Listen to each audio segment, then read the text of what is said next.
Rocket! Estamos começando mais um vídeo no Firula TV e hoje para discutir um tema que já é polêmico por si só, né? O árbitro de vídeo.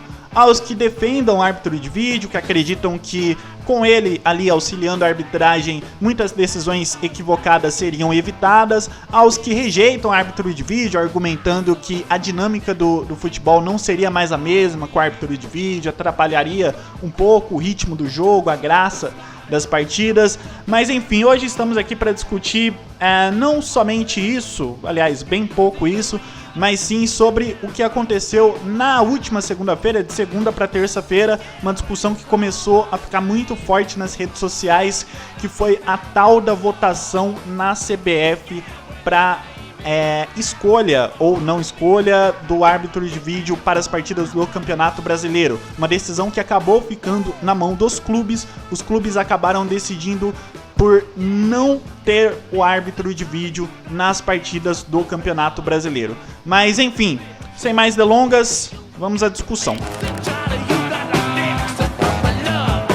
Bom, o árbitro de vídeo, ele, na minha opinião, pelo menos, ele é uma evolução que já era esperada no futebol. A gente vê acontecendo nas ligas europeias, teve alguns insucessos, mas acredito que normal.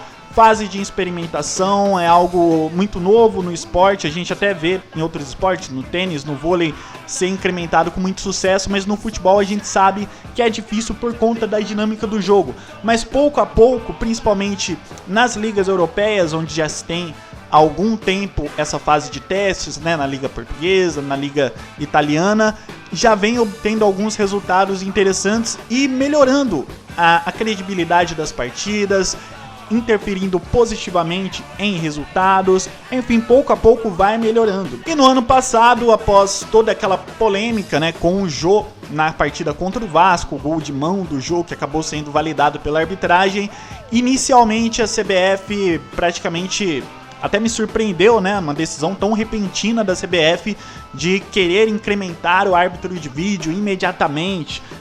No início se cogitou que seria já para a próxima rodada, e aí a partir daí não foi bem assim, teria que ter primeiro um treinamento para os árbitros. Em novembro, tem até uma matéria no UOL falando que a CBF anunciou que pagaria todos os custos do árbitro de vídeo para o Brasileirão de 2018, e recentemente tivemos uma reunião que mostrou que não foi bem assim. A reunião decidiu alguns temas, né, como a grama sintética, se era válido ou não, a venda do mando de campo, e entre esses temas, na qual a decisão era inteiramente dos clubes, por voto dos presidentes, os clubes decidiriam o que seria válido no Campeonato Brasileiro e o que não seria válido no campeonato desse ano. Entre esses temas estava o árbitro de vídeo, se teríamos ou não árbitro de vídeo. 13 clubes votaram contra, apenas 7 acabaram a favor do árbitro de vídeo. O presidente Leco não participou da reunião, mas depois, por meio de nota, também se mostrou contra a decisão, mas muito disso se deve ao fato do custo da implementação dos árbitros de vídeos nas partidas serem inteiramente dos clubes, um custo de 20 milhões no total, 1 milhão de reais para cada clube da primeira divisão do Campeonato Brasileiro. Os clubes seriam responsáveis pelos gastos da implementação do árbitro de vídeo, sendo que a própria CBF anunciou ano passado que ela arcaria com estes custos. Eu vi muita gente nas redes sociais afirmando frases do tipo: o seu clube votou contra o árbitro de vídeo, então você, a partir de agora, não tem moral nenhuma para questionar erros de arbitragem.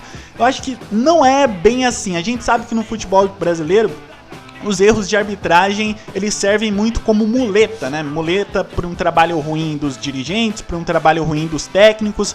A gente dificilmente vê treinadores com capacidade de aceitar que a derrota talvez tenha sido por falha da sua equipe, por uma falha de planejamento ou por uma falha técnica. A gente sempre vê a argumentação de que o árbitro interferiu no resultado, que o arremesso lateral dado errado acabou influenciando no gol que aconteceu. Enfim, os erros de arbitragem, eles são literalmente são muleta para justificar trabalhos ruins no futebol brasileiro. Só que aí tem uma coisa que me faz ficar nesse cabo de guerra ao lado dos clubes, que é o custo de implementação. O árbitro de vídeo, ele não é só uma tecnologia nova e cara, ele é uma tecnologia que valida ainda mais o campeonato, traz mais credibilidade aos jogos e que de certa forma pode até ajudar a CBF a vender a competição de uma forma melhor. Então, se é uma tecnologia que não ajudaria somente os clubes nas tomadas de decisão dos árbitros, mas sim todo o torneio em si, porque somente os clubes devem arcar com os custos. Teve uma entrevista que eu vi do presidente do Ceará argumentando, uma argumentação muito interessante, aliás, que se a gente for diluir esse 1 milhão nos 8 meses de campeonato brasileiro, que a gente tem ali em média, né, no nosso calendário zoado, daria algo em torno de 110, 120 mil reais por mês. Os clubes pagando este valor por mês para ter o árbitro de vídeo. Esse valor, claro, para alguns clubes não farão falta, talvez o Palmeiras, enfim, alguns, mas para muitos clubes esse valor paga o salário de um jogador titular, de um jogador importante do time. Então, por que eu vou deixar de pagar o salário de um jogador importante do meu time para ter uma tecnologia que deveria ser obrigação da instituição que organiza a competição arcar com esses custos? Se não me engano, nessa própria entrevista eu cheguei a ver que outros presidentes chegaram a propor para a CBF pagar parte do valor, né? A CBF pagaria ali, por exemplo, metade desse valor, enquanto que os clubes arcariam com cada um com a sua metade, e aí sim teríamos o árbitro de vídeo, mas a CBF foi contra, a CBF apenas aceitou pagar o valor do árbitro adicional caso a votação do árbitro de vídeo não ganhasse, né? Caso não tendo árbitro de vídeo, teríamos o árbitro adicional, sim, aquele cara que fica atrás do gol, ganhando dinheiro e assistindo o jogo de uma posição privilegiada. E enfim, é um custo alto, inclusive teve um jornalista português, o Mamed, que é da Sport TV lá de Portugal, ele chegou a publicar que lá em Portugal o valor do custo do árbitro de vídeo para a competição inteira é de 1 milhão de euros, né, que daria 4 milhões de reais. Tudo bem que lá são menos jogos na temporada, a Liga Portuguesa tem menos equipes e o custo de viagens também é um pouco menor pelo fator do país ser menor, mas ainda assim é uma diferença gritante, né, de 20 milhões, que seria o custo total da implementação por aqui, para 4 milhões lá em Portugal. Mas até aí, tudo bem. O que eu questiono é como uma instituição que teve um lucro de 44 milhões em 2016, só em 2016, valores de 2017 eu não consegui encontrar, mas de 2016, lucro, sabe quando você recebe seu salário, paga as contas e tem aquele dinheiro que sobra que você pode investir em alguma coisa? A CBF teve só em 2016 um lucro de 44 milhões,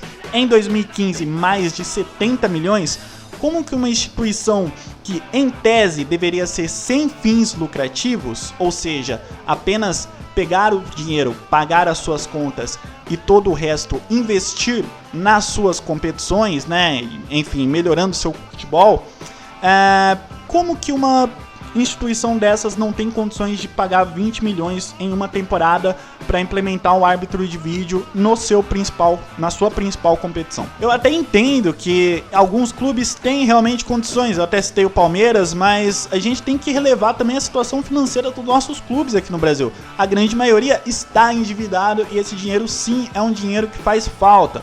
O Santos, meu querido Santos, ele só conseguiu pagar o 13º dos funcionários desse último ano recorrendo ao empréstimo bancário. O Corinthians, ele tem uma dívida que hoje é impagável, claro, por conta da arrogância do seu atual presidente, né? Mas enfim, é uma dívida impagável e tá aí sofrendo com dívidas. O Fluminense teve vários jogadores dispensados por altos salários, o clube não tinha condições de arcar com esses custos. Então, a situação financeira dos nossos clubes, claro, com algumas exceções, ela não é fácil. Esse dinheiro é um dinheiro que faz sim falta para os clubes. E aí, com tudo isso, eu chego à conclusão de que será que a CBF quer mesmo implementar o árbitro de vídeo? Porque Dinheiro a gente sabe que ela tem para implementar sem precisar recorrer a clubes, a empréstimos bancários. Mesmo que, entre aspas, não tenha dinheiro para fazer essa implementação, ela poderia muito bem também tentar recorrer a patrocínios, algo que as próprias federações fazem com a arbitragem, tampando patrocínios na arbitragem, enfim. Daria para levantar pelo menos parte desse dinheiro com patrocínios e uma outra parte investindo do próprio bolso. Alternativas não faltam para a CBF arcar com esses custos. Então, por que ela não arca? Inclusive, hoje eu vi um trecho do Bate-Bola, o Leonardo Bertozzi, questionando as próprias federações. É um compliance mesmo. A Federação do Maranhão recebeu aqui em 2016 1,73 milhões, Paraná 1,62, Piauí 1,49, Rondônia 1,43. Eu posso continuar até o final. Mas pro VAR, evidentemente que... Aliás, melhoraria muito o valor de mercado do futebol brasileiro em termos de credibilidade lá fora. Para isso não tem. Eu realmente tenho dificuldade para entender. Federações que até hoje eu tenho muita dificuldade de entender qual a funcionalidade delas para o futebol brasileiro. A não ser, claro, organizar os nossos grandiosos campeonatos estaduais. Mas, tirando isso, qual a funcionalidade que as federações têm, assim, no que elas ajudam o futebol brasileiro e como elas têm tanto dinheiro? Algumas muito mais dinheiro do que nossos principais clubes do futebol brasileiro. Enfim, na minha opinião, esse é só mais um descaso da CBF com o futebol brasileiro. Quando eu digo futebol brasileiro, eu digo o futebol que é praticado aqui no nosso país, porque com a seleção brasileira a gente sabe que a CBF ela não mede esforços em oferecer toda a estrutura e as melhores condições para a seleção brasileira, apesar de vez em quando tomar, de vez em quando não, né, quase sempre tomar algumas decisões erradas, mas em termos de estrutura, em termos de oferecer as melhores condições, a seleção brasileira sempre tem o de melhor. Agora, os nossos clubes já é algo mais complicado. Eu entendo alguns questionamentos nas redes sociais, de torcedores acusando clubes e tudo mais, só que nessa disputa aí eu tendo a ficar com os clubes, apesar de entender que aqui no Brasil erro de arbitragem é usado como muleta, como em lugar nenhum. Mas não é justo os clubes terem que arcar com esse custo, para alguns um custo altíssimo, e a CBF ficar apenas com os lucros, né? Já que com o árbitro de vídeo, com mais credibilidade para a competição, poderia vender o campeonato melhor e faturar diretamente com ele. Bom, eu vou encerrando o vídeo por aqui, eu espero que vocês tenham gostado, concordado ou não, não é demérito nenhum, seja para mim ou para você, discordar ou concordar com algo. Apenas se sentir que tem uma opinião diferente, deixe aí nos comentários, argumente ela, que a gente troque ideia junto, os outros inscritos ou as outras pessoas que estão visualizando esse vídeo vão trocar as opiniões e tudo mais, com todo o respeito, claro. É um tema pesado, é um tema chato de trazer, que eu sinceramente estou cansado dessas questões da CBF. Igual eu falei, a CBF sabe cuidar da seleção brasileira, mas, cara, pra mim, sinceramente, tá na hora de alguém tomar as rédeas dos clubes. CBF, isso é só mais uma demonstração de que a CBF está cagando pro nosso futebol. E quem sofre com isso não é só os clubes, né, igual eu mesmo disse, mas também nós que temos que ficar nos esforçando cada vez mais, ano a ano, pra tentar encontrar qualidade. Claro, sempre tem a emoção, porque são os nossos times que estão em campo, né? Então a gente sempre vai acompanhar, a gente sempre vai torcer, mas a qualidade, o espetáculo, pelo andamento aí das coisas, vai ser cada vez mais difícil de encontrar. A gente vai ter assim que ficar recorrendo à Europa para ver algo de bom no futebol, porque, como eu disse, esse é só mais um, né? Já temos o calendário zoado, onde os clubes da primeira divisão tiveram uma semana para se preparar para uma temporada quarta, domingo, quarta, domingo, quarta, domingo.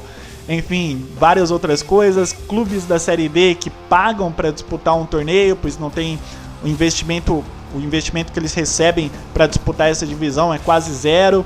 Para eles é muito mais lucrativo disputar outras competições mais regionalizadas do que a Série D, justamente, igual eu falei, pela falta de apoio da própria CBF. Enfim, é só mais um fator aí que contribui a toda essa minha opinião contrária a essa instituição. Mas grande abraço a todos vocês, brigadão e valeu!